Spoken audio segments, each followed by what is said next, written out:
Todo mundo sabe que quando se comete um crime, seu destino é a prisão. E quando os crimes são um pouco mais brutais, como assassinatos ou abuso sexual, às vezes os presos acabam tendo um destino ainda pior, que alguns julgam como justo pela barbaridade que cometeram. Esses criminosos acabam sendo torturados, espancados, brutalmente assassinados na prisão por outros presos. E é isso que vamos ver no vídeo de hoje. Assassinos perigosos que tiveram um fim brutal na prisão. James Whitey Bulger. Whitey Bulger foi um implacável chefe do crime de Boston. Ele ficou conhecido principalmente por controlar a gangue Winter Hill, que dominou o submundo de Boston entre os anos 70 e 90. Seu império criminoso foi marcado por uma violência brutal. Isso fez dele um dos senhores do crime mais temidos dos Estados Unidos. Inclusive, foi ele que inspirou o personagem Frank Costello, no filme Os Infiltrados, de 2006. Sua juventude foi marcada por algumas prisões por agressões e roubo, mas aos poucos, ele foi aumentando suas ambições criminosas. Em 1956, por exemplo, ele já fazia sequestro de cargas. Isso lhe rendeu um tempo preso numa das prisões mais duras do país, a Alcatraz. Em 1965, Whitey Bulger foi solto e voltou ao mundo do crime. Em 1972, ele já era uma figura de destaque no submundo de Boston. Ele usava assassinatos e violência para manter o controle e eliminar os informantes, conhecidos como ratos. Já em 1974, ele começou a trabalhar como informante do FBI para um amigo de infância e agente chamado John Connolly. Ele dava informações sobre a máfia italiana e rivais de gangues. Em 1979, um dos líderes da gangue Winter Hill foi preso e Whitey Bulger assumiu total controle. Em 1994, as forças da lei fora do FBI começaram a suspeitar das suas atividades criminosas e iniciaram uma investigação. Nisso, seu agente e amigo do FBI, John Connolly, o avisou, e o mafioso fugiu. Whitey Bulger ficou foragido por 16 anos e ficou por todos esses anos na lista dos 10 fugitivos mais procurados pelo FBI.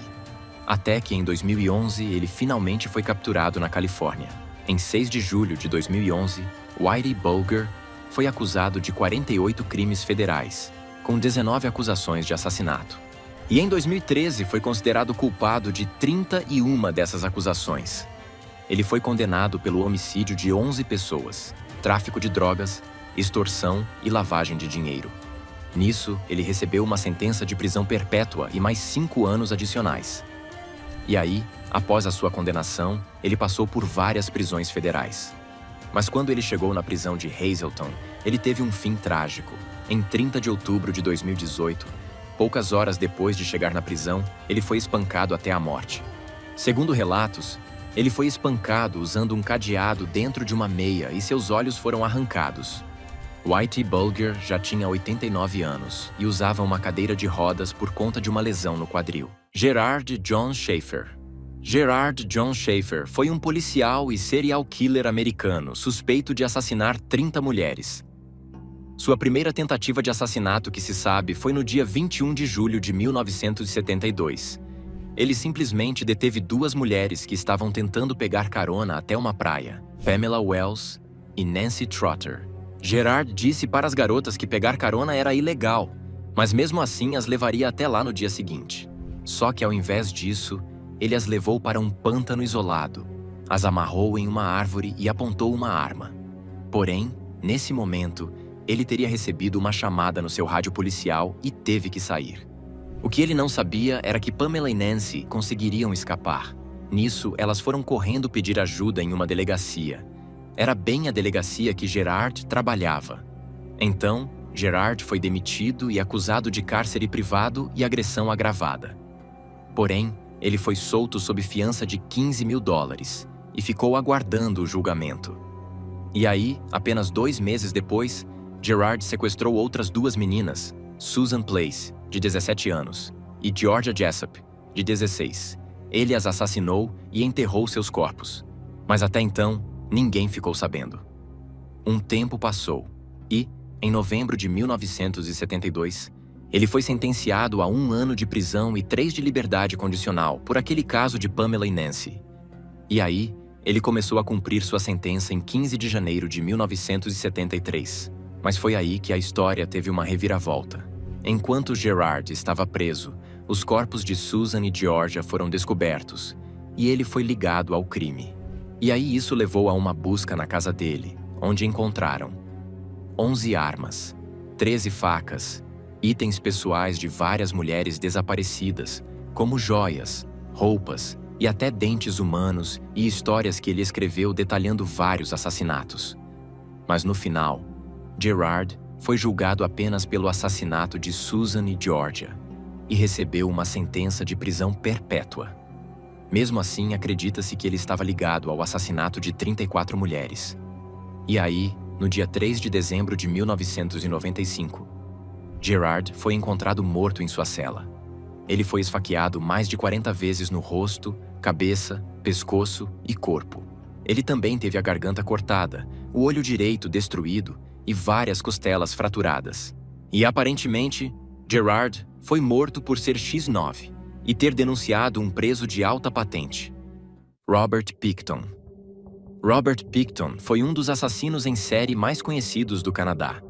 Ele ficou conhecido por dilacerar os restos mortais das suas vítimas na sua fazenda de porcos, na província da Colômbia Britânica. Quase todas suas vítimas eram prostitutas e viciados em drogas que viviam nas ruas. E como ele foi descoberto? Bom, em fevereiro de 2002, a polícia local emitiu um mandado de busca para a fazenda de Robert para investigar uma denúncia de porte ilegal de arma de fogo. E aí as autoridades acabaram encontrando corpos mutilados em congeladores.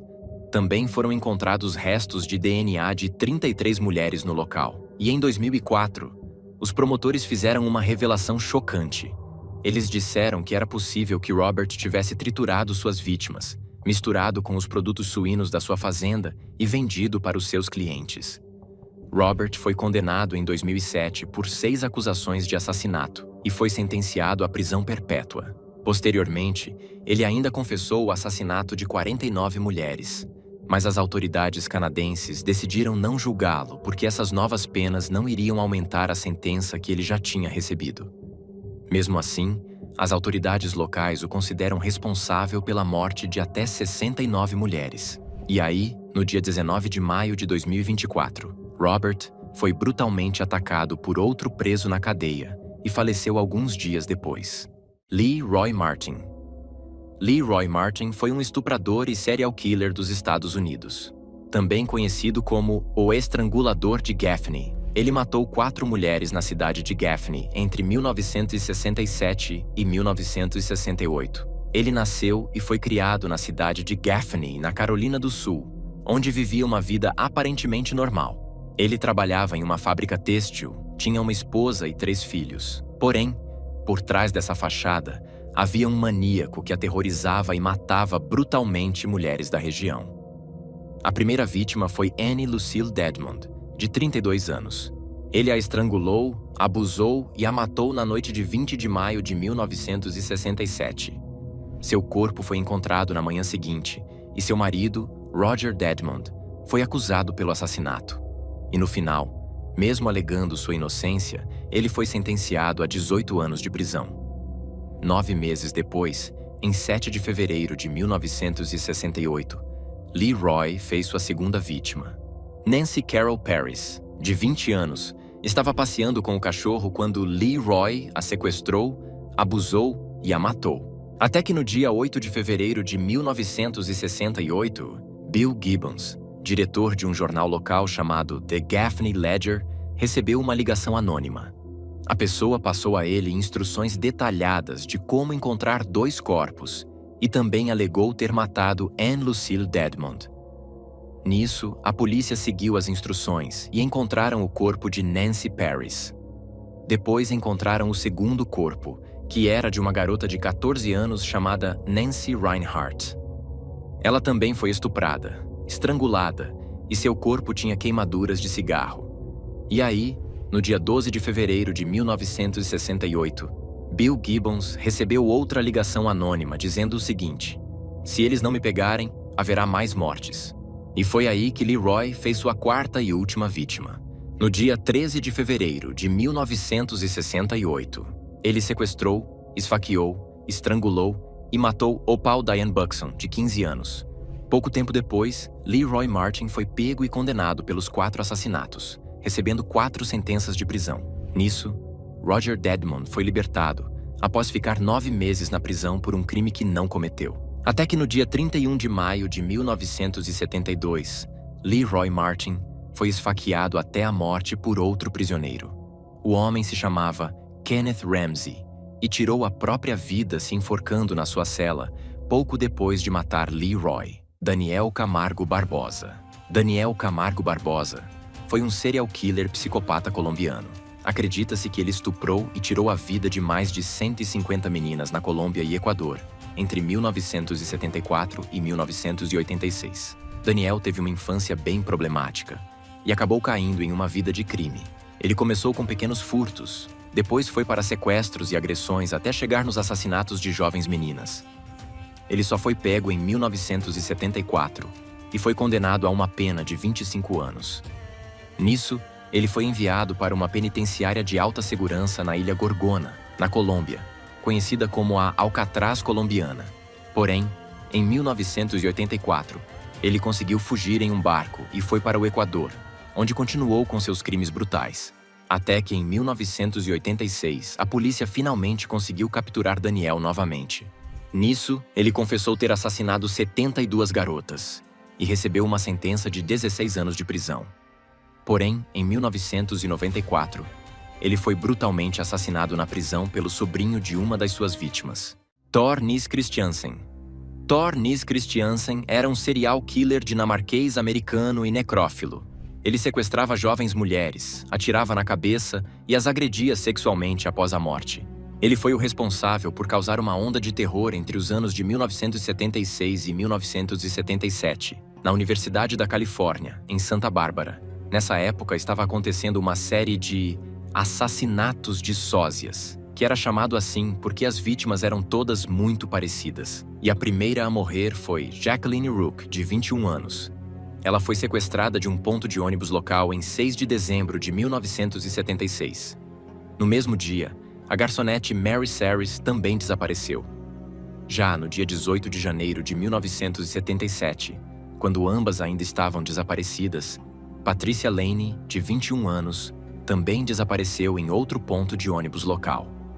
Seu corpo foi encontrado no dia seguinte, e depois, no dia 20, o corpo de Jacqueline Rook também foi encontrado na mesma área. Foi aí que a polícia começou a perceber um padrão sinistro. Elas tinham sido mortas da mesma forma, com um tiro na cabeça por uma pistola de pequeno calibre. E fisicamente eram bem parecidas, com cabelo comprido, liso e corpos parecidos. Então abriram uma investigação. Nisso, em fevereiro de 1977, a polícia estava interrogando várias pessoas, e Thor Nils Christiansen chamou a atenção deles, pois ele tinha uma pistola calibre 22 no seu carro. Mesmo assim, ele não foi considerado suspeito na época. Chegando no dia 22 de maio, os restos mortais de Mary Saris foram encontrados. E em 26 de maio de 1979, o corpo decomposto de uma mulher de 22 anos chamada Laura Benjamin foi encontrado em um bueiro. Mas sua onda de assassinatos só chegou ao fim em 1979, quando uma das suas vítimas conseguiu fugir e sobreviver ao ataque. A vítima era Linda Preston, de 24 anos, que foi pega em 18 de abril de 1979. Levou um tiro no ouvido esquerdo, mas conseguiu fugir. E aí, meses depois, ela identificou o homem em um bar e chamou a polícia. Foi aí que as autoridades perceberam as semelhanças entre os crimes, e em 1980 ele se declarou culpado pelos assassinatos e foi sentenciado à prisão perpétua. Até que no dia 30 de março de 1981, Thor Nils Christiansen foi esfaqueado até a morte por um prisioneiro não identificado na prisão estadual de Folsom. Charles Schmid. Charles Howard Schmid foi um serial killer mais conhecido como Pied Piper of Tucson, ou em português, o flautista de Tucson. Ele assassinou 3 garotas na década de 60. A primeira foi Ellen Rowe, de 15 anos. Na noite de 31 de maio de 1964, ele simplesmente virou para sua namorada e um amigo e disse: "Quero matar uma garota hoje à noite. Então, eles foram até a casa da garota que já conheciam e a convenceram de ir com eles. Lá, Charles a estuprou, assassinou e a enterrou, porque ele simplesmente queria saber como era matar alguém. A segunda e terceira vítimas foram as irmãs Gretchen e Wendy Fritz, de 17 e 13 anos. Em agosto de 1965, Charles estava namorando com Gretchen secretamente e a assassinou estrangulada. Depois ele matou a irmã mais nova Wendy porque ela poderia denunciá-lo. Um tempo depois, ele contou a um amigo que tinha matado as irmãs e levou ele para ver onde os corpos estavam enterrados. Nisso, o garoto ficou assustado com as ações perturbadoras do amigo e denunciou Charles. E aí, em 1966, Charles Schmid foi considerado culpado pelos 3 assassinatos e condenado à morte. Mas depois sua sentença mudou para 50 anos de prisão. Mas isso não fez diferença nenhuma, já que no dia 20 de março de 1975, ele foi esfaqueado 47 vezes por outros 2 prisioneiros. Ele perdeu um olho, um rim e 10 dias depois morreu por causa dos ferimentos. Em 30 de março de 1975, Roger Kibbe. Roger Rees Kibbe foi um serial killer e estuprador americano mais conhecido como o Estrangulador I-5. Ele caçava suas vítimas ao longo da rodovia interestadual Interstate 5, I-5. Daí veio o apelido. Ele foi responsável pela morte de pelo menos 8 mulheres entre as décadas de 70 e 80 na Califórnia. Sua marca registrada como serial killer era cortar as roupas de suas vítimas em padrões estranhos. Ele foi preso por assassinato pela primeira vez em 1988, por matar Darcy Frackenpole, de 17 anos no ano anterior. Na época, investigadores disseram que Kibbe também era suspeito de outros 6 assassinatos, mas não conseguiram apresentar acusações nesses casos. Então, inicialmente, ele foi condenado a 25 anos de prisão perpétua, ou seja, sem possibilidade de liberdade condicional, apenas pela morte de Darcy. Nos anos seguintes, mais sentenças de prisão perpétua foram sendo adicionadas conforme iam sendo descobertas mais evidências de seus outros assassinatos. Ou seja, ele ia acabar ficando preso pelo resto da vida. Até que no dia 28 de fevereiro de 2021, o Estrangulador I-5 foi estrangulado até a morte enquanto estava na prisão. Ele foi morto pelo seu companheiro de cela, Jason Budrow, que teria feito isso em retribuição pelos seus crimes. Donald Harvey. Donald Harvey foi um serial killer americano mais conhecido como o Anjo da Morte. Ele confessou ter assassinado 87 pessoas, mas foi oficialmente condenado por 37 assassinatos. Ele matava pacientes dentro dos hospitais que trabalhava como auxiliar de enfermagem em Ohio e Kentucky entre 1970 e 1987. Seus métodos de assassinato eram variados.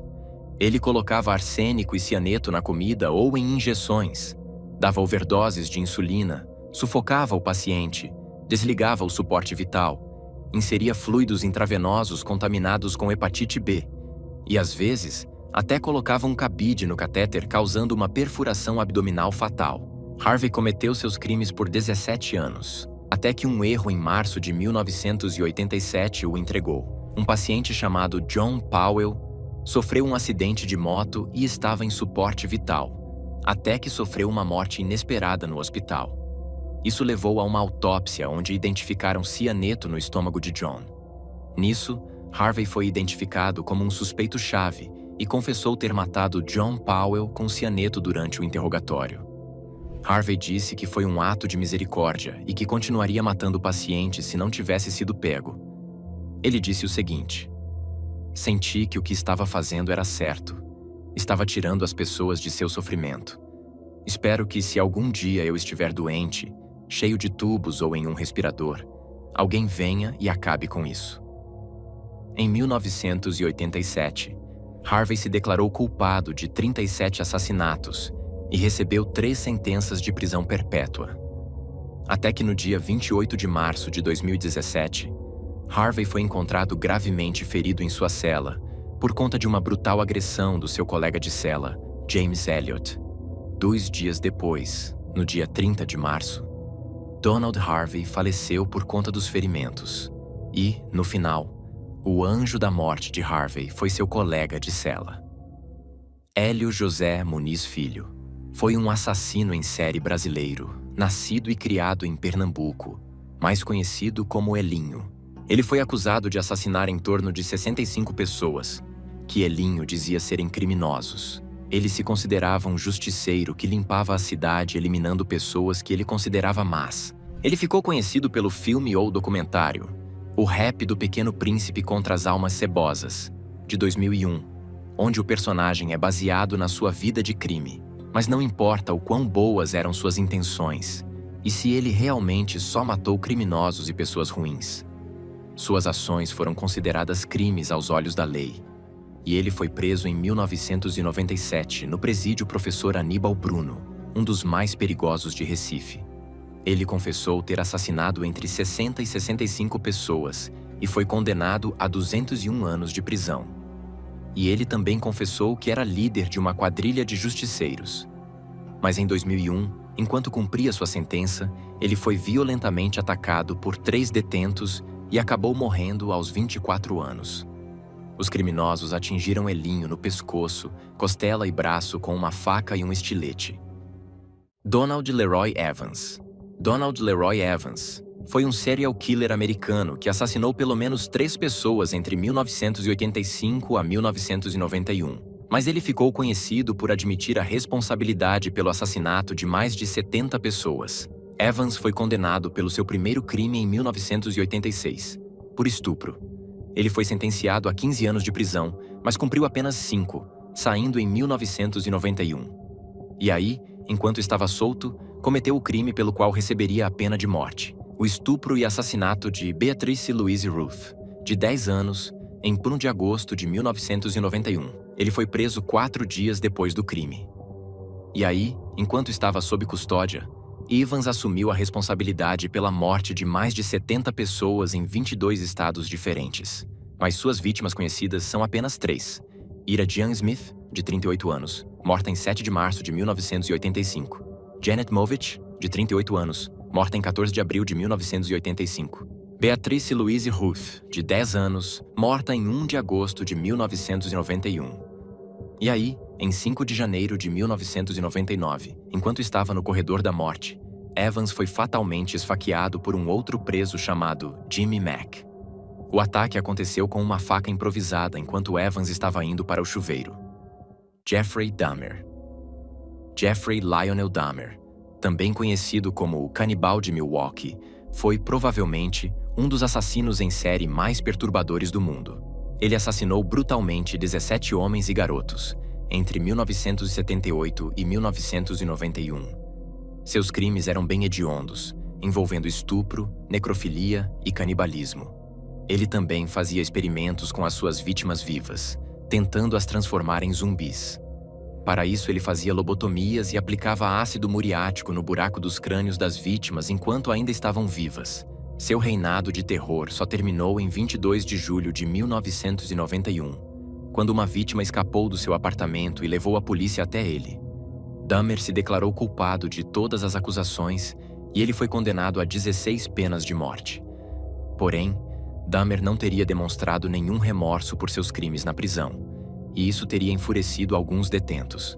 No dia 28 de novembro de 1994, 3 anos depois de ser preso, Jeffrey Dahmer foi espancado até a morte na academia da prisão, com uma barra de metal por um outro detento chamado Christopher Scarver. Christopher também matou Jesse Anderson, outro assassino condenado que estava na academia ao mesmo tempo, por acaso. Um tempo depois, Christopher relatou ter esquizofrenia e disse que Deus que te disse para fazer isso. Já em 2015, ele também disse ao New York Post que Dahmer tinha alguns hábitos perturbadores na prisão, como, por exemplo, moldar sua comida para parecer partes do corpo, e aí isso também teria motivado o ataque. Michael Adiku. Michael Adiku era um policial tão respeitado na região de Kwara, na Nigéria, que ele mesmo jovem já havia sido designado para o Esquadrão Especial Antirroubo do Comando Policial do Estado de Kwara, um cargo de alta confiança e responsabilidade. Porém, ele usou esse cargo de uma forma completamente oposta à que se esperava. Em 2012, algumas fugas começaram a acontecer, e todo mundo estava se perguntando como. E bom, eles descobriram que Adikwu, que tinha contato direto com os suspeitos de roubo, estava os ajudando a escapar da prisão. E não só isso, ele também estava vendendo armas com o código de identificação raspado para bandidos do bairro. Ele foi demitido no mesmo ano e foi acusado de ajudar criminosos, no qual ele foi julgado culpado e condenado a 3 anos de prisão. Porém, ele conseguiu sair muito antes que isso de uma maneira que ninguém nunca descobriu. Agora fora da prisão, Adikwu não arrumou a sua vida, e sim, voltou direto a cometer crimes pela cidade. Ele se tornou um criminoso tão temido em sua região que até políticos queriam o contratar como segurança, algo comum nessa parte da Nigéria. Bom, os anos foram se passando, e o nome desse homem apenas crescia em Kwara. E foi quando, em 2018, a vida de Adikwu tomou um rumo que ele mesmo não esperava. Em 5 de abril de 2018, Michael Adikwu liderou uma gangue de homens armados em uma série de assaltos em cerca de 5 bancos pela região de Ofa, em Kwara. Esses ataques não foram por acaso, eles foram meticulosamente planejados, e os assaltantes contavam com diversos rifles e vários explosivos. Mesmo que a segurança na Nigéria já estava passando por alguns problemas, esse ataque chocou todo mundo, pois parecia que os assaltos foram planejados para serem executados em horários de picos, onde os bancos estariam lotados, e assim causar o máximo de danos possível. Antes dos assaltos, eles atacaram as delegacias mais próximas, onde mataram 9 policiais, com o intuito de atrasar o tempo de reação das autoridades. Já nos bancos, os criminosos começavam o ataque usando uma bomba na entrada, e dentro, eles ameaçavam atirar em qualquer um que se mexesse. Após controlar a situação, eles iam em direção ao cofre e explodiam as portas com dinamites. No final desse sangrento ataque, cerca de 33 pessoas haviam morrido por conta dos assaltos. 9 deles eram policiais. Por conta da extensão do ataque e pelo fato de 9 policiais terem morrido, a atenção de todas as autoridades estava em achar os responsáveis por organizar tudo. Depois de muita investigação, com várias análises de câmeras de segurança e interrogatórios com moradores locais, alguns nomes começaram a surgir, um deles sendo Ibikunle Ogunleye, também conhecido como Arrow. Arrow foi preso e, em seu interrogatório, contou que Michael Adikwu havia liderado um grupo de 4 pessoas até a delegacia, e ele mesmo assassinou os 9 policiais. As autoridades ficaram incrédulas. Um homem, que já tinha sido um deles, tinha tirado a vida de 9 policiais. Como todos já sabem, esse é um assunto delicado para a polícia, que a partir deste momento fez de tudo para achar Adikwu, e juntamente com outros 4 suspeitos, eles o pegaram. Ayoade Akinibosun, Aziz Salahuddin, Niyi Ogundira, Ibikunle Ogunleye e Adeola Abraham foram julgados juntos com Adikwu. Eles tiveram um julgamento longo e que chamou a atenção do mundo inteiro. Porém, algo aconteceu e fez a atenção nesse caso redobrar. Michael Adikwu, enquanto estava sob a custódia da polícia, morreu misteriosamente dentro de uma delegacia. O relatório dizia que ele simplesmente caiu e morreu, enquanto estava passando por um interrogatório. Uma explicação tão rasa que deixou todo mundo questionando se aquilo realmente era verdade. Várias teorias foram feitas durante esse tempo. Algumas pessoas acreditavam que Adikwu tinha sido assassinado porque ele sabia de outros policiais que também eram corruptos, e ele podia entregar todos eles em seu julgamento. Outros acreditavam que ele tinha ligação direta com políticos do alto escalão e que esses políticos mandaram o matar para não ter ponta solta. Já outros tinham a suspeita de que Adikwu foi assassinado, pois ele, que um dia também foi um oficial da polícia, tinha matado 9 policiais durante o ataque, e que aquilo foi um tipo de vingança. Ibikunle Ogunleye testemunhou no tribunal que Adikwu tinha sido assassinado a sangue frio com uma arma, por um oficial que tinha um apelido de Mr. Torture. Bom, esse caso nunca foi investigado, e a verdade de como Adikwu foi morto será um mistério para sempre. Já os outros 5 suspeitos tiveram seu julgamento continuado, e após 8 anos, em 26 de setembro de 2024, os 5 criminosos foram considerados culpados em todas as acusações e foram sentenciados à morte, por enforcamento. Algo que a polícia local fez, com o intuito de mostrar para todos que era isso que aconteceria com quem cometesse algum crime parecido. Theodore Dyer. Em abril de 2012, uma mãe e sua filha de 9 anos se mudaram para Grand Haven, uma cidade do estado de Michigan, nos Estados Unidos. A identidade das duas nunca foi revelada. Então, para ficar mais fácil, nós vamos chamar a mãe de Mary. Mary era mãe solteira e fazia de tudo para proteger e prover uma vida boa para sua filha. Porém, isso também significava que ela passava pouco tempo em casa, pois trabalhava incontáveis horas. Ao se mudar para um apartamento em Grand Haven, ela se tornou vizinha de Theodore Dyer, um homem que em 2012 tinha 65 anos de idade, era um ex-policial e morava com a sua namorada. O casal de idoso nunca tiveram filhos e parecia ser gentil e amoroso. Dyer começou a se aproximar cada vez mais da filha de Mary, na qual ela pensou que, como o casal de idosos nunca tiveram um filho, aquilo não se passava de uma tentativa inocente de cuidar de uma neta. Infelizmente, as intenções desse homem não eram boas. Em junho de 2013, Mary estava voltando do trabalho por volta das 20 horas da noite, quando ela entrou em casa e viu que a sua filha de 9 anos de idade não estava em casa. Como era de costume, ela sabia que sua filha estava na casa de Dyer e foi buscá-la. Porém, alguma coisa lhe disse para não bater na porta e simplesmente entrar. E foi o que ela fez.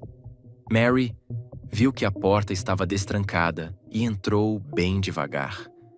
Ela ouviu alguns barulhos vindo do quarto do ex-policial e foi direto para lá. A porta do quarto estava entreaberta e o que Mary viu, nenhuma mãe jamais desejaria ver. Dyer estava abusando sexualmente de sua filha de apenas 9 anos de idade.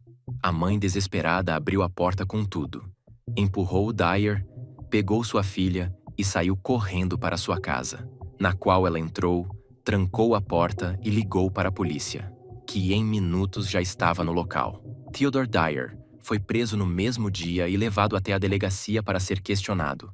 Foi constatado que aquela não era a primeira vez que Dyer havia abusado da menina.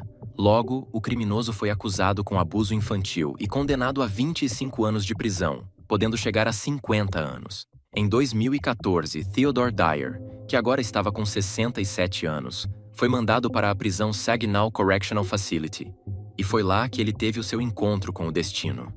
Dyer estava há 11 meses dentro da prisão e tentava manter uma postura mais reservada, pois por ser um ex-policial e a natureza de seu crime ser uma das mais odiadas dentro da prisão, ele tentou ficar no seu canto e não chamar muita atenção. Porém, em um belo dia, Dyer cometeu um erro. Seu companheiro de cela era um homem chamado Steven Sandison, que na época tinha 51 anos de idade e estava cumprindo uma sentença de prisão perpétua, após ser condenado por um assassinato que ele havia cometido em 23 de outubro de 1991. Na noite do dia 28 de outubro de 2014, Theodore Dyer começou a se vangloriar e falar com orgulho para Sandison sobre o crime que ele tinha cometido. Algo que deixou Sandison revoltado. Tão revoltado que logo na manhã do dia seguinte, os dois entraram em uma briga. Sandison deu um golpe no rosto de Dyer, o suficiente para fazer o homem cair no chão. Após o golpe, ele pegou o cadarço do tênis do pedófilo e o enforcou até que ele tivesse certeza que Dyer já não estava mais respirando. Logo após, ele pegou o corpo do homem morto e o colocou na cama. E foi quando os guardas estavam fazendo a contagem da manhã que Sandison se entregou. Em seu julgamento, Sandison disse que ele estava cansado de Dyer e que quando ele ficou sabendo da natureza do crime dele e que um ex-policial estava se vangloriando sobre um crime tão terrível, ele tinha que fazer algo. Tanto em seu julgamento, como em todas as entrevistas que Sandison deu, ele não mostrava nenhum remorso. Pelo contrário, ele sempre dizia que fez um favor ao mundo, tirando a vida de uma pessoa tão terrível e asquerosa. Como a sentença de Sandison já era de prisão perpétua, para ele adicionar mais anos não faria diferença alguma.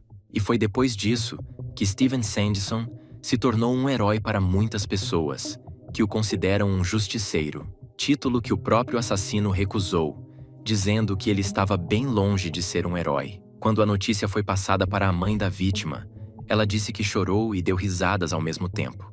Foi uma mistura de emoções, disse Mary, que agora pode descansar um pouco mais tranquila, Sabendo que o agressor de sua filha, Theodore Dyer, um pedófilo e ex-policial, já não está mais vivo e pagou pelo seu crime. Gerard John Schaefer. No caso deste homem, nós temos que voltar para a década dos anos 1940. Schaefer nasceu em 25 de março de 1945, no estado de Wisconsin, nos Estados Unidos. Ainda pequeno, mudou-se para Atlanta, na Geórgia, onde morou até 1960. Sua infância foi um pouco turbulenta. Dentro de casa, ele tinha problemas com o pai, que além de ser um alcoólatra, Schaefer dizia que dava preferência para sua irmã, e o ignorava. Desde jovem, ele começou a ter desejos estranhos e roubar roupas íntimas de mulheres da sua vizinhança. Ele também chegou a espionar uma vizinha chamada Leigh Heinlein Bonadies, que desapareceu em 1968, e muitos acreditam ter sido sua primeira vítima. Depois de se formar na escola St. Thomas Aquinas High School, em 1964, Gerard foi para a faculdade e em 1969 se tornou professor. Porém, ele acabou sendo demitido da Plantation High School, logo no início da carreira, por comportamento inapropriado, de acordo com o diretor. Ele se casou em 1968, porém o divórcio veio depois de 2 anos, com sua esposa alegando crueldade como motivo. Em 1971, ele se casou com Teresa Dean e depois ingressou na carreira policial, se tornando oficial no final daquele ano, quando tinha apenas 25 anos de idade. E foi logo em 1972 que a história desse homem ficou bem mais sombria. No dia 21 de julho de 1972, enquanto trabalhava, Schaefer encontrou Nancy Ellen Trotter, de 18 anos, e Paula Sue Wells, de 17 anos. As duas garotas estavam fazendo uma caminhada quando Schaefer parou e ofereceu uma carona em sua viatura. Por ser um policial, as meninas confiaram no homem e entraram. Naquela noite, ele realmente as levou até as casas e ofereceu as levarem na praia no dia seguinte. Ele tinha ganhado a confiança das duas meninas, e elas aceitaram.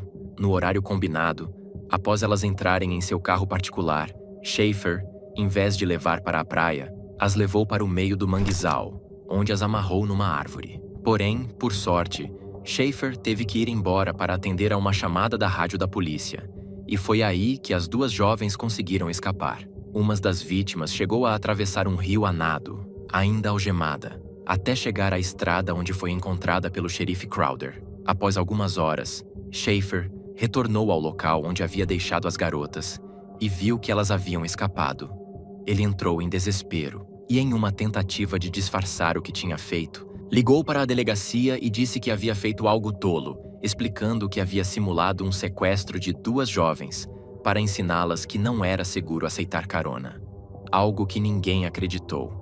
E foi quando Crowder, que tinha encontrado uma das vítimas, retirou o distintivo de vice-xerife de Schaefer, além de acusá-lo de simulação de prisão e sequestro. Por ser um crime teoricamente leve, ele simplesmente pagou a fiança e foi liberado da prisão. Porém, 2 meses depois de sair, ele cometeu um crime que só pode ser descrito como hediondo. Em 27 de setembro de 1972, ele sequestrou, estuprou, torturou e assassinou Susan Place, de 17 anos de idade, e Georgia Jessup, de 16 anos. Depois, as enterrou em uma cova rasa em um parque, em Hutchinson Island. A mãe de uma das vítimas sabia que a sua filha tinha saído com um homem mais velho e que supostamente ele as levariam para uma praia. Um detalhe muito importante, levando em consideração que foi a mesma desculpa que o ex-policial tinha usado para atrair as suas vítimas. A polícia foi direto para Schaefer, e o que eles encontraram na casa onde ele morava deixou até os detetives que já estavam acostumados com esses casos aterrorizados. No porão da casa, foram encontrados diários com todos os crimes descritos de uma maneira meticulosa e detalhada. Vários itens que pertenciam às suas vítimas, como brincos, colares, pulseiras e até mesmo roupas íntimas. Tudo isso guardado como se fosse algum tipo de troféu para o assassino. Com essas evidências, Schaefer foi ligado a mais de 8 assassinatos, mas muitos acreditam que esse número é muito maior, podendo chegar a mais de 30 vítimas, porém, nunca conseguiram dar certeza. Em outubro de 1973, Schaefer foi condenado pelo assassinato das duas meninas Susan Place e Georgia Jessup e sentenciado a 2 prisões perpétuas. Um homem que, ao invés de usar seu distintivo para proteger a população, tinha usado a sua posição de poder e confiança para cometer crimes terríveis. Ele atraía as vítimas e depois as levava para áreas afastadas, geralmente manguezais, onde as amarrava, estuprava, mutilava e matava. Geralmente com tiros ou enforcamento, e grande parte dos seus crimes, todos foram orquestrados para ser uma dupla de mulheres jovens. Algo que ele chegou a citar de uma forma horrível, dizendo: fazer duplas é muito mais difícil do que fazer simples, mas por outro lado, também coloca a pessoa em posição de se divertir 2 vezes mais. Dentro da prisão, ele continuou mostrando como a sua mente era completamente doentia. Quando mesmo preso, continuou escrevendo histórias de assassinatos, onde ele detalhava tudo, desde como atrair a vítima até os detalhes sádicos de como mataria e abusaria delas. Textos esses que tinham o mesmo modus operandi de todos os seus crimes, expressão utilizada para descrever o modo de agir de um serial killer, algo que deixou todos em dúvida se aquelas histórias que ele estava escrevendo não eram, na realidade, crimes que ele havia cometido na vida real e estava disfarçando tudo como ficção. Mesmo que o seu nome fosse motivo de medo para muitos que estavam fora da prisão, Schaefer estava bem próximo de descobrir que lá dentro ele não passava de apenas mais um detento qualquer, e que talvez seu julgamento estava mais próximo de acontecer do que ele imaginava. Schaefer era um ex-policial e sabia que dentro da prisão seria um alvo. Então, logo ele fez alianças com os guardas, onde ficava de olho nos outros detentos e contava tudo o que ele via. Mesmo que ele fosse protegido pelos guardas, agora a lista de coisas que faziam os outros prisioneiros querer matar ele apenas aumentava. Schaefer era constantemente ameaçado, tendo a sua cela atacada por fezes humanas, e recebia xingamentos enquanto estava passando pelos corredores. Porém, os guardas ainda garantiam a sua segurança. Mas foi na tarde de 3 de dezembro de 1995 que Schaefer teve o seu julgamento.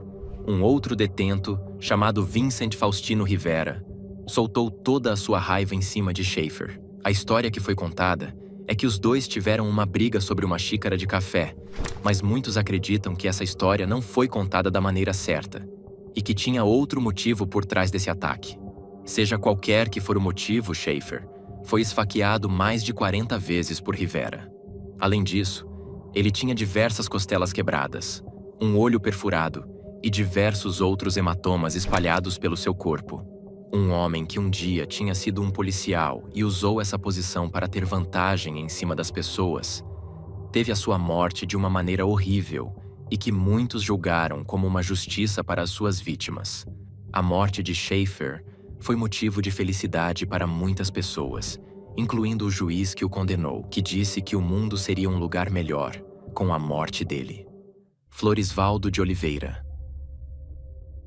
Florisvaldo de Oliveira, também conhecido como Cabo Bruno, nasceu em 18 de novembro de 1958, em um pequeno município de São Paulo chamado Uchoa. Por muito tempo, Cabo Bruno foi um policial militar no estado de São Paulo, mas o que chamou a atenção na história deste homem foi a sua segunda vida, que ele levava enquanto era policial.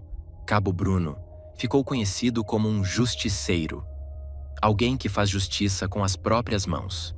Isso porque o ex-policial comandava um grupo de extermínio responsável por matar mais de 50 pessoas. Mas nem todos o viam assim. Ele, supostamente, era contratado por comerciantes e afins para executar marginais da região. Todos que o conheciam sabiam do ódio que ele tinha por pessoas que ele considerava ser fora da lei. Cabo Bruno dizia que começou a matar porque não acreditava na recuperação dos bandidos. Porém, muitas vítimas dele, ele tinha assassinado apenas pela forma de como a pessoa se vestia ou pela etnia dela. Ele agia geralmente em suas folgas no bairro de Pedreira, zona sul de São Paulo, e durante toda a sua carreira, ele foi acusado de matar mais de 50 pessoas no total. Cabo Bruno foi preso pela primeira vez em 1983 e levado para o presídio militar Romão Gomes, na capital. Entre 1983 e 1990, O ex-policial fugiu 3 vezes da unidade, uma delas, inclusive, depois de fazer funcionários reféns. Em maio de 1991, foi recapturado pela 4ª vez. Tudo estava certo para ele ser liberado em 2012. E isso realmente aconteceu. No dia 22 de agosto de 2012, Cabo Bruno estava tendo o seu primeiro contato com o mundo exterior, após ficar tanto tempo preso. Porém, essa felicidade não durou muito. Cabo Bruno, que na época estava com 53 anos, tinha apenas 35 dias que ele estava livre. Ele estava voltando de um culto religioso com a sua esposa e estava indo para sua residência no bairro Chácara Galega, a cerca de 2 quilômetros de sua casa. Quando o relógio marcava 23h45, 2 homens em um carro o cercaram, um de cada lado, e disparam 10 vezes contra Cabo Bruno, o acertando no abdômen e o rosto do ex-policial, e fugiram logo em seguida. Ninguém foi preso por esse assassinato, deixando o motivo incerto. Porém, há muitas teorias de que isso não passou de uma vingança, vindo de alguma gangue ou família que perdeu algum membro pelas mãos do cabo. Bom, independente do motivo, um ex-policial, que abusou de seu poder para tirar a vida de pessoas que ele considerava erradas, teve a sua vida tirada da mesma forma. Clinton Simpson. Clinton Simpson, um pastor na igreja Brown Trail Church of Christ, em Texas, era conhecido pela sua comunidade como um homem doce e amável, onde todos o respeitavam. Mas por trás de toda a fachada, Simpson guardava um terrível e obscuro segredo. Dono de um complexo de mini-trens chamado Mr. Don's Parada do Apito, que ele construiu em uma de suas propriedades, recebia centenas de crianças da comunidade de sua igreja, que iam com as suas famílias para se divertir, passar aniversários e outros eventos. Infelizmente, esse passeio inocente acabou se tornando um pesadelo de inúmeras famílias. Em 2007, toda a verdade foi revelada, quando os pais de uma menina reportaram que Simpson havia molestado sua filha de menos de 5 anos durante um de seus passeios de trem. Essa denúncia gerou uma investigação, que depois de algum tempo, chegou à conclusão de que Simpson havia abusado de pelo menos 12 outras crianças de sua comunidade, gerando um choque a todos que viam Simpson como um pastor amável. O seu julgamento foi extenso, com os seus advogados tendo sucesso em atrasar todos os processos, com a justificativa de que Simpson era incapaz de ser julgado por conta de sua saúde mental fragilizada, e isso ocorreu por anos, com Simpson sendo levado de hospital em hospital para ser avaliado por vários profissionais, enquanto todas as famílias envolvidas esperavam pela justiça. Até que em 2018, Clinton foi dado como apto para ser julgado, e lá foi condenado, sendo transferido para uma prisão no condado de Tarrant, no Texas. Dentro da prisão, existe também o ranqueamento feito pelos próprios prisioneiros, e das listas de crimes, Simpson havia cometido aquele que fica no topo, e agora, ele com 76 anos e na necessidade de uma cadeira de rodas, enfrentaria as consequências de seus atos. E foi em 7 de novembro de 2018 que ele conheceu David Faustino Flores, um homem de 42 anos, que tinha problemas mentais sérios, diagnosticado com esquizofrenia.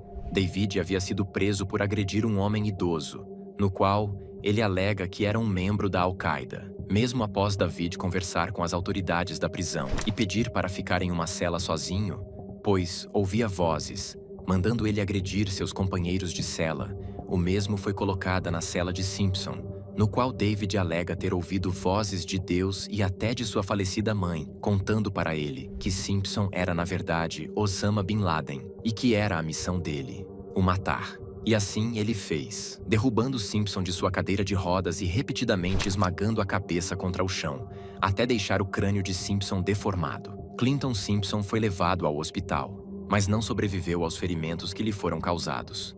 Leonard Nelson. Um homem de 22 anos, chamado Leonard Nelson, achou que tinha conseguido se livrar facilmente de suas consequências, quando foi condenado a apenas 4 anos de prisão por roubo majorado e exploração infantil, após um vídeo de 2 jovens imitando atos sexuais, com a voz de Leonard de fundo, dando instruções, foi pego pelas autoridades. Em seu julgamento, a defesa alegou que Nelson possuía problemas mentais, com a testemunha de sua tia, dizendo que a sua mente era de uma criança de apenas 8 anos. Mas as evidências de seu crime eram pesadas, e o júri o julgou culpado. Leonard foi transferido para a prisão, onde os prisioneiros são observados constantemente. Mas mesmo em lugares assim, os perigos da prisão estão sempre presentes. Em junho de 2016, quando já parecia que Nelson serviria o seu tempo de prisão e voltaria para a sociedade, ele foi encontrado morto em sua cela. A causa da morte, de início, foi dada como suicídio por conta de seu histórico de saúde mental fragilizada, mas isso logo mudou quando seus ferimentos foram analisados. Nelson tinha traumas em seu pescoço e cabeça, que apresentava sinais graves de agressão que não poderia ter sido causada por ele próprio, descartando assim o suicídio e dando início a uma investigação que logo daria nome ao assassino de Nelson, Daniel Smith. Smith, um homem de 36 anos, condenado por roubo majorado e roubo de propriedade, era colega de cela de Nelson, que estava servindo uma sentença de apenas 5 anos. Smith aparentava ser apenas mais um prisioneiro comum e sem histórico de agressão. Mas ao ser questionado pela polícia, Smith confessou o que tinha feito. Ele contou que ambos entraram em uma discussão e rapidamente a discussão verbal se tornou uma briga física. Os detalhes da briga, como o motivo, a arma usada ou se teve algum tipo de arma, não foi explicado, mas algo era claro. Leonard Nelson havia sido assassinado. E Daniel Smith, que antes tinha uma sentença de 5 anos, estava olhando para muito mais tempo de prisão. Christian Meier. Nascido em 2 de novembro de 1976, Christian era formado em ciência da computação e um expert em internet. Era pai de 2 crianças e, ao mesmo tempo, um dos líderes de um esquema de exploração sexual infantil online, que ficou ativo de 2012 até 2017. Meier e seus colegas usavam diferentes meios para conseguir vídeos e fotos de meninas menores de idade. Os métodos iam desde se passar por um adolescente, a fim de atrair e ganhar a confiança das garotas, até chantageá-las para que elas continuassem a enviar materiais íntimos. Christian Meier e outros 9 homens coagiram mais de 100 garotas. Até que um dia, em 2017, uma garota conseguiu, juntamente com o FBI, atrair Meier para uma armadilha. No próximo ano, Meier foi condenado em 40 anos de prisão, por abuso infantil e outros crimes. Em 2 de janeiro de 2019, Christian Meier foi espancado por 3 outros prisioneiros na prisão onde estava. Adam Wright, Alex Castro e Jason Quechego são os nomes dos prisioneiros que levaram Meier para o seu último julgamento. Alex e Jason o seguraram, enquanto Adam o esfaqueou 28 vezes e, por fim, o jogaram de uma escada. Theodore Dyer. Em abril de 2012, Mary e sua filha de 9 anos se mudaram para Grand Haven, uma cidade em Michigan, e foi lá que elas conheceram seu novo vizinho Theodore Dyer, um homem que na época tinha 65 anos. Theodore e sua namorada nunca tiveram filhos, e por esse motivo, Mary pensou que a aproximação de Theodore com a sua filha não se passava de uma tentativa inocente de ter um papel paterno. A mãe até deixava com que a sua filha sozinha passasse tempo no apartamento de Dyer. Até que um dia, por ser tarde da noite, a mãe foi ao apartamento de Theodore para chamar a sua filha. Chegando lá, uma voz sussurrou em seu ouvido para que ela entrasse sem bater na porta. Após entrar, ela foi direto ao quarto de Theodore e, olhando pela fresta da porta, ela se deparou com Dyer abusando de sua filha. No mesmo momento, ela agarrou a menina e saiu correndo para a sua casa. Chegando em casa, ela questionou a sua filha, e foi quando a menina contou que aquela estava sendo a 3ª vez que Theodore abusava dela. E foi ali que Mary ligou para a polícia e denunciou Dyer. Em janeiro de 2014, Theodore Dyer foi condenado a no mínimo 25 anos de prisão, podendo chegar a 50 por abuso de menores. 9 meses se passaram. O dia era 29 de outubro de 2014. Theodore Dyer foi questionado por seu colega de cela, Steven Sanderson, sobre o motivo de sua sentença. E após Dyer contar que ele havia feito, e mesmo assim, querer justificar seus atos, Steven perdeu seu temperamento e o matou com o cadarço do próprio tênis. Steven estava sentenciado à prisão perpétua por ter assassinado a sua namorada em 1991 e, por sua sentença já ser a maior possível, adicionar mais um assassinato não iria mudar em nada. No julgamento, Steven disse que não sentia remorso no que tinha feito e também deixou um recado para as pessoas que haviam mandado e-mails e cartas para ele. As pessoas pensam que eu sou um tipo de herói, no qual eu não sou. Eu apenas fiz o que achei certo no momento. Mary, a mãe da vítima, também disse: eu não desejo a morte a ninguém. Porém, me sinto aliviado em saber que ele está morto. Richard Huckle. Com um nome Dark Web, você já pode esperar algo terrível, mas esse homem chamado Richard Huckle conseguiu levar para um outro nível. Richard, um homem de 33 anos, nascido em Ashford, na Inglaterra, tinha uma página onde ele postava vídeos e fotos dele abusando de crianças. Porém, e por mais doentio que isso soe, Richard tinha milhares de visualizações em suas publicações. Os números chegaram a ser tão altos que atraiu a atenção das autoridades do Silecratia e da Austrália, fazendo com que os mesmos começassem uma investigação. E um após o outro, as autoridades conseguiram identificar os pedófilos envolvidos no esquema, até o dia que conseguiram descobrir quem estava por trás de tudo. Richard Huckle. Huckle foi preso no aeroporto em Londres, após as autoridades terem acesso à informação de que ele estaria viajando para comemorar o Natal. Mesmo que seu laptop possuísse evidências suficientes, Huckle foi questionado e confessou seus crimes. Em 6 de junho de 2016, Huckle foi condenado à prisão perpétua por abuso sexual infantil. Mas com 3 anos em sua sentença, no dia 13 de outubro de 2019, Huckle foi encontrado morto em sua cela. Seu assassino, Paul Fitzgerald, um homem de 30 anos, que também estava preso por abuso sexual, confessou que amarrou os pés e mãos de Huckle, o estuprou, enforcou e, por fim, esfaqueou até a morte. A perícia também confirmou que o ataque de Paul teve uma duração de 78 minutos, até que Richard viesse a óbito. David Oséias Ramírez. David Oséias Ramírez, um homem de 56 anos, foi condenado à prisão perpétua em 2013 por ter drogado e abusado sexualmente de uma garota de 11 anos. Pela quantidade de evidências e pelo peso de seu crime, seu julgamento durou apenas 15 minutos, com todos do júri a favor de sua condenação. Ramírez achou que a seu julgamento tinha acabado ali, até que dentro da prisão ele conheceu o homem no qual o seu destino estava ligado. Paul Dixon, um homem condenado à prisão perpétua com apenas 17 anos, em 1993, por um assassinato que ele havia cometido. Dixon, estando preso desde a sua adolescência, apenas conhecia a violência e terrores da prisão.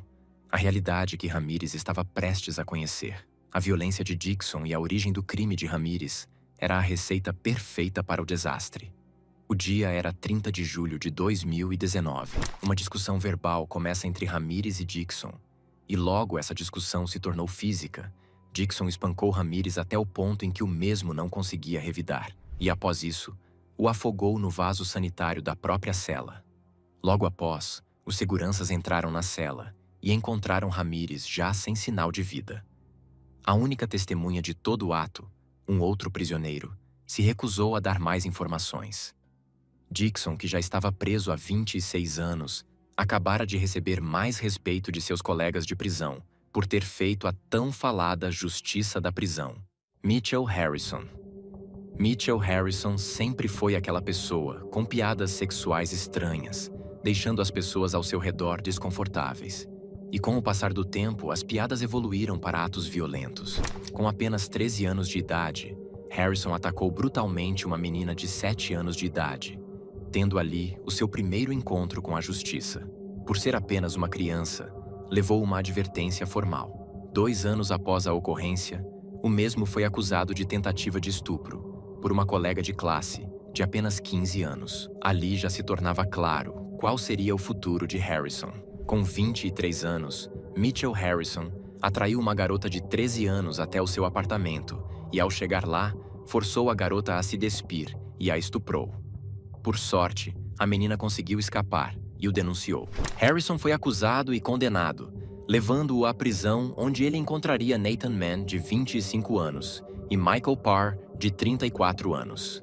Por ironia do destino, Nathan e Michael atraíram Harrison até a cela de Mann, onde ele foi segurado por Parr, teve o olho esfaqueado por uma caneta, a garganta cortada e, após a sua morte, teve o seu abdômen cortado, até seu intestino ficar exposto. Inicialmente, o plano de Nathan e Michael era comer o fígado de Harrison. Porém, não o fizeram. Logo após a morte de Mitchell, Nathan Mann e Michael Parr tiveram um acréscimo em sua sentença, levando ambos à prisão perpétua. David Kever. David Kever foi condenado no ano de 1996 por abuso infantil. Em 2009 foi liberado, porém, em 2010 foi condenado novamente a passar 8 anos na prisão por não ter se registrado como predador sexual na região onde morava. E foi aí que ele conheceu o seu novo colega de cela, Jimmy Ray Carruthers, um homem de 42 anos, que havia sido condenado em 1994 e que em julho de 2019 seria responsável pela morte de David. Na madrugada do dia 1º de julho de 2019, um dos guardas estava fazendo sua ronda noturna e, ao direcionar a lanterna para as celas, viu Carruthers parado ao lado da porta e o corpo de Kever estirado no chão. No mesmo instante, o guarda acionou o alarme e, assim, vários guardas com escudos protetores entraram na cela, imobilizaram Carruthers e removeram o corpo de David Kever, levando-o à equipe médica, que minutos depois o declarou morto. Ray Carruthers estrangulou Kever, que na época estava com 78 anos de idade, e mesmo após a morte, pisoteou sua garganta como garantia da morte de Kever. Carruthers estava para ser liberado em 2021, porém, com o assassinato de seu colega de cela adicionado ao seu histórico, Jimmy Ray Carruthers foi condenado à prisão perpétua. Liam Dean. Liam Dean, um homem de 22 anos, originalmente de Wakefield, na Inglaterra, era para estar cuidando de sua filha recém-nascida, Luna. Até que, por conta da crise de choro, Liam, em um ataque de raiva, socou repetidamente sua filha no rosto. Torceu seu corpo ao ponto de quebrar seus ossos, ainda frágeis. Liam, após o ataque, percebeu o que tinha feito e ligou para a polícia, no qual ele mentiu sobre o que tinha realmente acontecido, dizendo que a criança havia caído e batido o rosto. A pequena Luna foi levada de prontidão ao hospital, porém, veio a óbito com apenas 5 dias de seu nascimento. Liam, no entanto, foi levado à delegacia, e por conta dos paramédicos terem desconfiado da história sobre o que realmente aconteceu com a criança, os policiais o questionaram, e foi quando Liam confessou o que tinha feito. Em 2017, Liam foi condenado pelo assassinato de sua filha e levado à prisão, onde era constantemente ameaçado por outros prisioneiros e chamado de assassino de bebê. Até que na manhã do dia 12 de novembro, seu novo colega de cela, John Westland, um homem de 29 anos, que havia sido condenado por estuprar e agredir uma mulher de 50 anos, o assassinou. Dentro da cela foi encontrada uma garrafa de pós-barba quebrada, juntamente com o sangue da vítima e as digitais de Westland. Westland foi julgado culpado pelo assassinato de Liam. Robert Munger. Robert era um homem de 70 anos que estava servindo uma sentença de 43 anos, acusado de abuso sexual infantil. Até que um dia, Robert recebeu um novo colega de cela, Shane Goldsby, um homem de 26 anos, que aparentava ser apenas mais um prisioneiro qualquer. Bom, na verdade, Robert havia abusado da irmã mais nova de Shane, e por obra do destino, Shane tinha sido colocado na mesma cela que o agressor de sua irmã. Mas que diabos! Isso não acontece. Você está falando da mesma instituição, da mesma unidade, o mesmo pavilhão e a mesma cela que esse cara. Isso é como ganhar no cassino 7 vezes, disse Shane. Robert ficava se gabando para os outros prisioneiros sobre atos terríveis que ele havia cometido. Até que um dia, Shane, na área compartilhada da prisão, pegou Robert de surpresa, o nocauteou e atingiu Munger cerca de 14 vezes na região da cabeça. O pisoteou pelo menos 4 vezes na mesma região e ainda conseguiu dar alguns chutes na região do abdômen, até que os carcereiros entraram e separaram Shane. Robert, mesmo sendo socorrido, veio a óbito alguns dias depois do ocorrido. Alguns dizem que tudo aquilo foi premeditado, para que Shane caísse na mesma cela que o agressor de sua irmã, mas nada foi provado. Nicholas Anderson.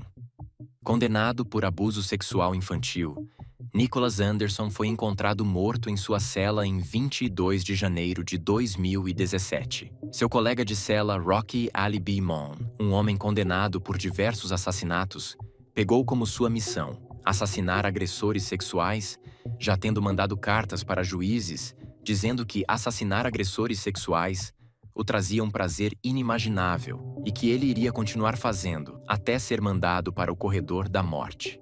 Beamon, além de ter agredido Anderson, amarrou seus pés e mãos, o enforcou com o lençol da cama e também o esfaqueou na região do pescoço.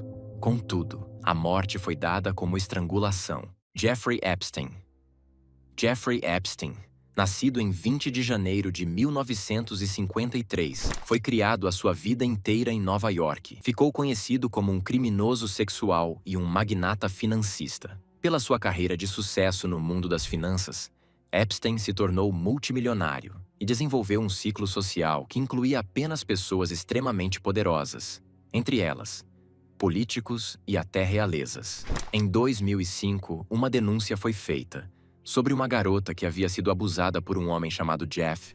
Em uma das mansões de Epstein, o FBI foi envolvido, e no tempo que eles estavam construindo o caso em cima dessa primeira denúncia, o número de vítimas já havia chegado a 40. Meninas que a idade não passava de 16 anos contaram para as autoridades que Epstein as contratavam para ir nas suas mansões, e lá eram coagidas a fazerem massagens sexuais, não só para Epstein, como para seus colegas. Em maio de 2006, ele foi acusado, mas por sua influência, poder e dinheiro conseguiu atrasar todo o processo, até que em junho de 2008, ele foi declarado culpado por prostituição de menores e condenado a 18 meses na prisão, com liberdade para trabalhar em seu escritório em Palm Beach durante o dia e apenas retornar para a prisão na parte da noite, 6 dias por semana.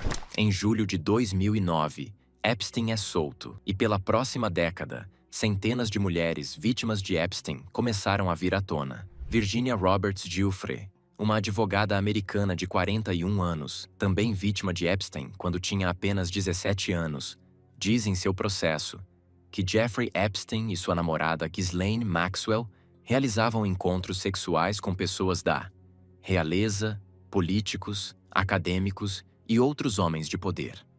Em 2018, o caso de Epstein volta à tona, com a investigação de um dos repórteres da Miami Herald, identificando cerca de 80 vítimas que foram abusadas por Epstein e seus associados. E em 2019, um segundo caso criminal foi colocado contra ele. Epstein foi preso em julho de 2019, no aeroporto de Teterboro, em New Jersey, com acusações de tráfico sexual e sem direito à fiança. Em 10 de agosto de 2019, Epstein foi encontrado morto em sua cela. A causa da sua morte foi dada como suicídio, porém, pelo seu envolvimento com pessoas poderosas, muitos ainda não acreditam nesse veredito. É chocante pensar que existam pessoas tão cruéis assim, mas gostaríamos de saber se você gostou desse vídeo. Se sim, deixe o seu like e se inscreva no canal. Caso queria ver outro conteúdo, é só clicar em algum dos quadrados que está aparecendo na tela. Bom, vou ficando por aqui e vejo você depois.